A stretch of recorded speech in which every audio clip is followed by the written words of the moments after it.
Hello दोस्तों, कैसे हैं आप सब लोग। आज के वीडियो में मैं आपके लिए मॉलिक्यूलर ऑर्बिटल थ्योरीज से रिलेटेड कुछ ट्रिक्स लेके आया हूं।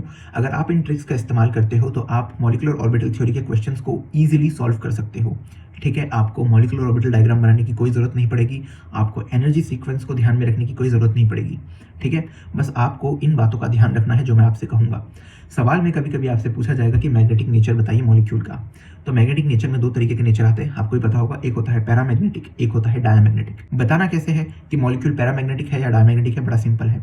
मॉलिक्यूल में टोटल इलेक्ट्रॉन्स कितने हैं वो देख लीजिए। अगर टोटल इलेक्ट्रॉन्स आपके इवन है तो उसको आप डायमैग्नेटिक लिखोगे, लेकिन यहाँ पे एक एक्सेप्शन आ जाता है। वो एक्सेप्शन ये है कि अगर टोटल इलेक्ट्रॉन में 10 या 16 आ रहा है, बस ये दो इवन नंबर का आप ध्यान रख लो, इनको आपको पैरामैग्नेटिक लिखना है बिकॉज इनमें अनपेयर्ड इलेक्ट्रॉन होते हैं। जैसे O2 है, O2 मॉलिक्यूल में टोटल इलेक्ट्रॉन कितने होंगे, दैट विल बी 16, और ये 16 इवन नंबर होते हुए भी एक्सेप्शन की कैटेगरी में आता है, तो इसको हम पैरामैग्नेटिक बोलेंगे।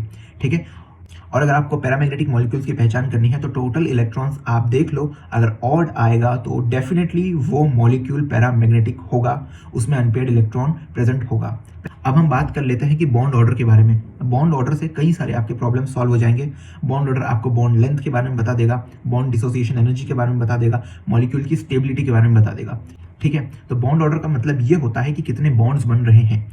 ठीक है, अगर किसी भी मॉलिक्यूल में 14 इलेक्ट्रॉन्स हैं तो वो 3 बॉन्ड बनाएगा। उसके आप ऊपर जाते हो या नीचे जाते हो तो आपको 0.5 माइनस करते हुए चलना है, आप बॉन्ड ऑर्डर इजीली निकाल लोगे। कैसे निकालेंगे जरा देखते हैं, आइए।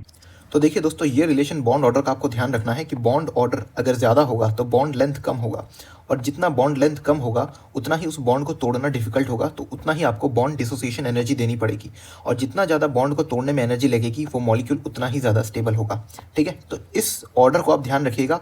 Bond order inversely proportional to bond length, bond order directly proportional to bond dissociation energy, और बॉन्ड ऑर्डर जितना ज़्यादा होगा स्टेबिलिटी उतनी ज़्यादा होगी। तो देखते हैं अब आप बॉन्ड ऑर्डर कैसे निकालोगे। किसी भी मॉलिक्यूल में अगर टोटल इलेक्ट्रॉन 14 है तो उसका बॉन्ड ऑर्डर हमेशा 3 होगा। जैसे कि N2 में आप देख सकते हैं 3 बॉन्ड्स बन रहे हैं। अगर आप ऊपर जाते हो या फिर आप नीचे आते हो तो आपको 0.5 माइनस करते हुए चलना है।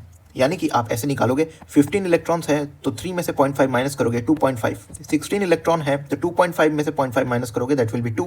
सिमिलरली ऐसे करते हुए जब आप आगे बढ़ोगे तो 17 इलेक्ट्रॉन वाले स्पीशीज में बॉन्ड ऑर्डर हो जाएगा 1.5, और 18 इलेक्ट्रॉन स्पीशीज में बॉन्ड ऑर्डर हो जाएगा 1। सिमिलरली ऊपर के साइड भी आपको ऐसा ही करना है। 13 में आओगे तो 2.5 आपका बॉन्ड ऑर्डर आएगा, 12 में आओगे तो 2, 11 में 1.5, और 10 में आपका 1 आ जाएगा। तो इस तरीके से आप इजीली बॉन्ड ऑर्डर निकाल सकते हो। तो अगर आपको समझ में आ गया है तो कमेंट में O2 पॉजिटिव और O2 नेगेटिव का बॉन्ड ऑर्डर लिखना मत भूलिएगा।